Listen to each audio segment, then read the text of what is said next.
खुलुमबाय लोगोफोर, आंनि बे गोदान इउटुब चेनेलाव बयखौबो बरायहरनाय थाबाय।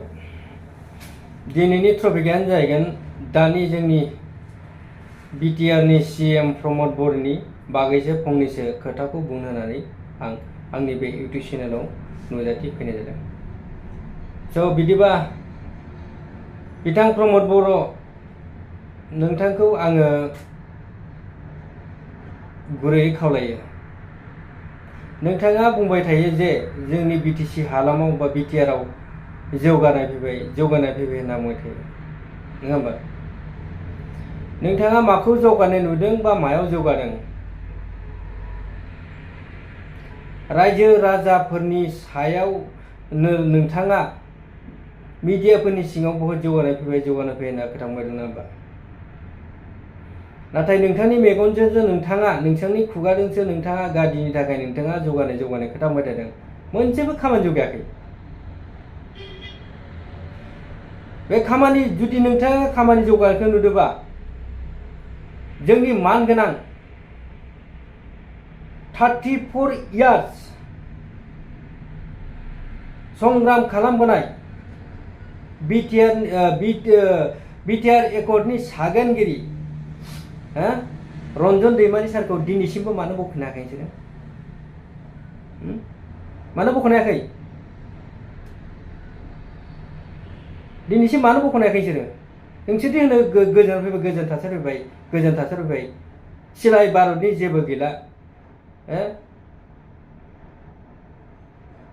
बिटिआरआ बहुत जौगाबोबाय, बिटिआर बहुत जौगाबाय। मायाव जौगादों? बेयाव मा जौगानाय नुदों? नोंथांमोना बुंबाय थायो जे जौगाबाय होननानै, जेबो जौगायाखै। लाब गैया, बेखौ रायजो राजानि सिगाङाव बुंनानै लाब गैया। आरो जिहेतु नै दा फैबाय थानाय उफ्रा बिसायख'थि, बेयावबो होनो मा बिथांमोना माबालायनो मा होनो बेखौ बिपिएफआलायनो प्लेटखौल' लानानै दं, बिसोरजों रावबो गैला।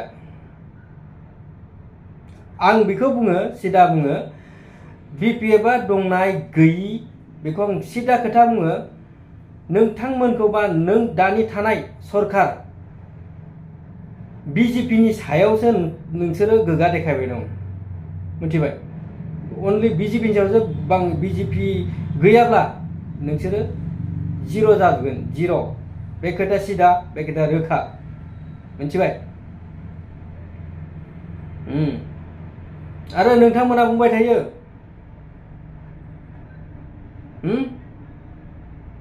पिएमआइ न' मोननाय, माबा अरुनदयनि फैसा होनाय, बेखौ नोंथांमोना होदो नामा? बे जाबाय सरकारनिफ्राय फैखानाय जिनिस बा सरकारनिफ्राय फैनाय माल, मिथिबाय? नोंथांमोना बेखौ दुगा खोथा बुंनानै जेबो लाब गैया। सरकारनि मोननांगौ खिनि मोनथायखौ मोनखानाय 1,30,000जों 1,30,000 मोनो, 1,30,000जों बेखौ न' लुना लानो हाया।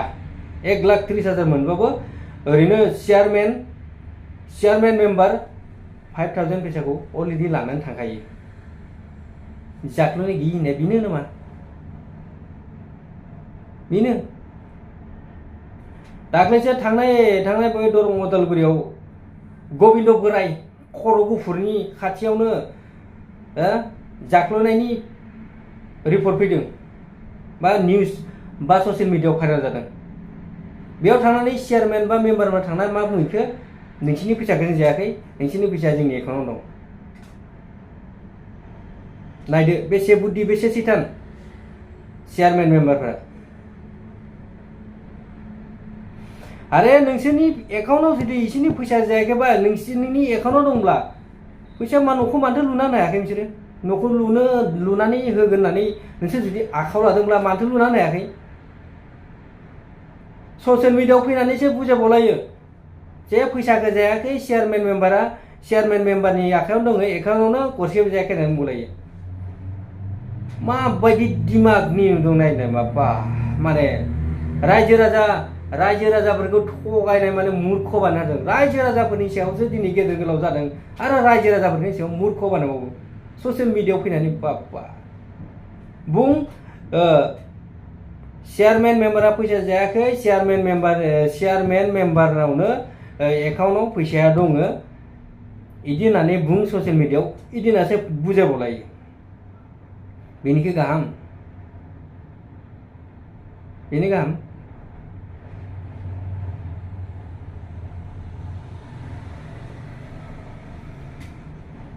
बेबायदि मा होनो बेखौ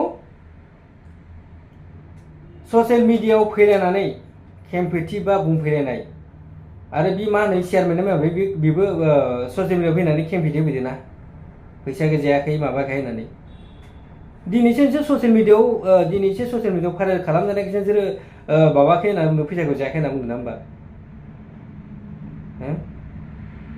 एसेबां बुद्धि थाना बाबा, माने सिगांनि समावनो बिपिएफखौ जाख्ल'जोब, बिपिएफआ जाख्ल'जोब होननानै बनामैनो बिपिएफखौबो जाख्ल'नाय गैया। दिनै मानो बार बार नुजागासिनो, मानो? आरो दाख्लै थांनाय दिल्लीनि पार्लामेन्टआव जानानै थांनाय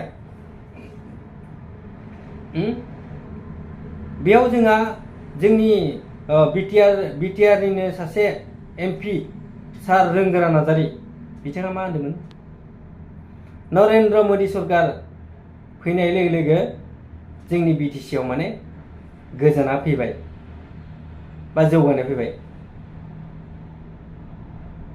आरे बेखौ आं बुङो, जौगादों नोंसोरनि थाखायल', नोंसोरनि उदैनि थाखायल' जौगादों, रायजो राजानि थाखाय जौगायाखै, नोंसोरनि गादिनि थाखायसो जौगादों। नोंसोर गादियाल' थांनानै थाथों होननासो नोंसोर बेखिनि खोथाखौ दाख्लै दिल्लीनि पार्लामेन्टआव बुंहैदों। बुंनांगौ मोनसे, बुंदों मोनसे।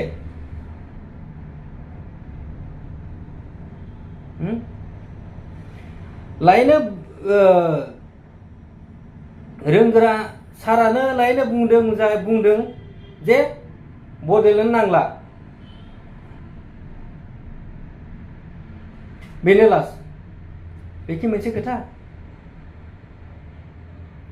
आं बुङो, रोंगोरा सार नोंथांखौ आं सानोमोन, खिन्थु बहुत गोरों, बहुत स्मार्ट, नाथाय दाख्लै दिल्लीयाव नुबाय नोंथाङा सासे मूर्ख। आं बुंबाय आरो डाइरेक्ट, नों सासे मूर्खसो। बड'लेण्डखौ नाङा होननानै सोरबा पार्लामेन्टआव डिमान्ड खालामो नामा? बड'लेण्डनि थाखायनो 34 इयार्स संग्राम खालामदों एनडिपिफोरा।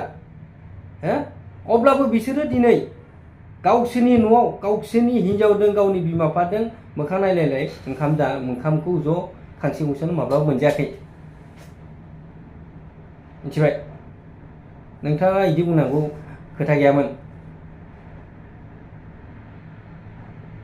मा रायजो राजाफोरा निजिनि बेसेन गोसा भटखौ नोंथांखौ दिल्लीनि पार्लामेन्टआव बड'लेण्ड नांला बिदि होनोथों होननानै नोंथांखौ दैथायहरदोंमोन नामा? दैथायहरदोंमोन?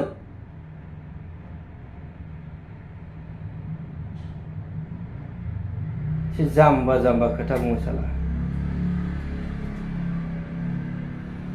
रायजोनि मोजां खामानि मावथोंबा जोंनि बर' बा बिटिसि हालामाव बिटिसिआव जौगाथों होननासो बा जौगानायनि खोथा बुंथों होननासो नोंसोरखौ दिल्लीनि पार्लामेन्टआव बुंथों होननानै नोंसोरखौ रायजो राजाफ्रा दैथायहरदों। मिथिबाय? मा बुंदों नोंसिनि सरकारखौ? सोब रामायण महाभारत फरायग्रासो। फेरेंगायाबो रामायण महाभारत फरायग्रा, माबायाबो रोंगोरा नार्जारियाबो रामायण महाभारत फरायग्रा, आरो गबिन्द बोरायाबोथ' गबिन्द बोराय। मा बुंनो आरो बेखौ?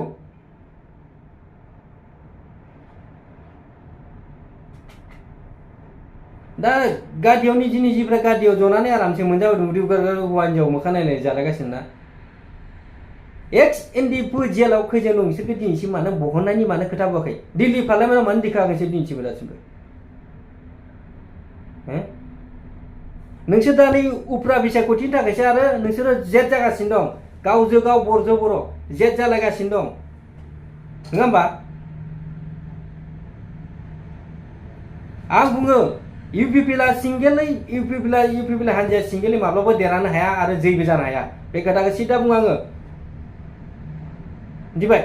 नोंसोरनि थाखाय जोङो नोंसोरनि थाखाय जोङो मोजां जाथों होननानै जोङो दाख्लै बिदिगाव फैनाय मानसिफोरा जोङो बेसेबां थाखा गारनानै फ्लाइटआव टिकेट गारनानै जोङो भट बेसेन गोसा भटखौ हैनो होनानै बा थुनो होनो होनानै जोङो थांदों। मानि थाखाय? नोंसोरनि थाखाय थांदों। मानो?